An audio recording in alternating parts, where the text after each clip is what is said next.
because of the stats show that 56%, end in marriage, divorce, and you've kind of rebutted that because of the remarriage rate. But then even the amount of people that seem to be in unhappy marriages seems to be pretty significant. This is part of what the divorce lawyer said to me. He said, you could say 56% of marriages fail, but if you defined failure as one or two people in that marriage being unhappy, the number is significantly higher.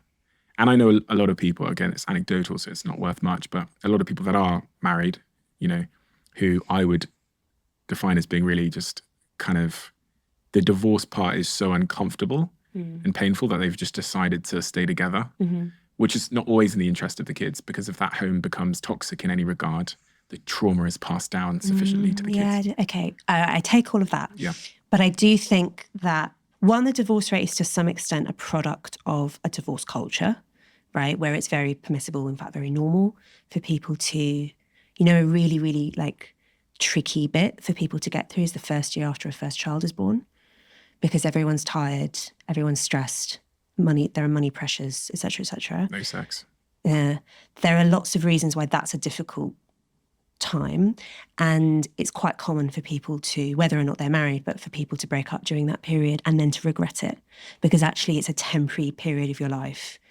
It will get better, you will get less stressed, you will get less tired, etc. So to some extent, a divorce culture will sometimes encourage people to make permanent decisions, which they will regret. And there are stats showing that quite a lot of people do regret getting divorced, something like a third of people regret getting divorced. So there's that. The other thing is that there is a lot of, it's true, yes, that the people who have multiple marriages are more likely to get, some people can be kind of serial offenders in this regard, right, with divorce. It's also, there's a massive skew with class and education.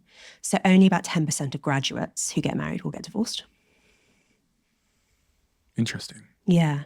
And it is interesting, isn't it? And it does suggest that to some extent marriage is becoming a luxury good. And there's this phenomenon, right, where a lot of people who are from those kind of elite graduate classes will, they'll talk the 1960s but walk the 1950s. So they'll proclaim all the stuff about freedom and individual choice and whatever, but actually they live pretty conventional lives. They tend to get married. They tend to stay married. They tend to have 2.5 children, et cetera, and be very conservative in their own choices, even if they don't necessarily promote those choices. So that, there's that. And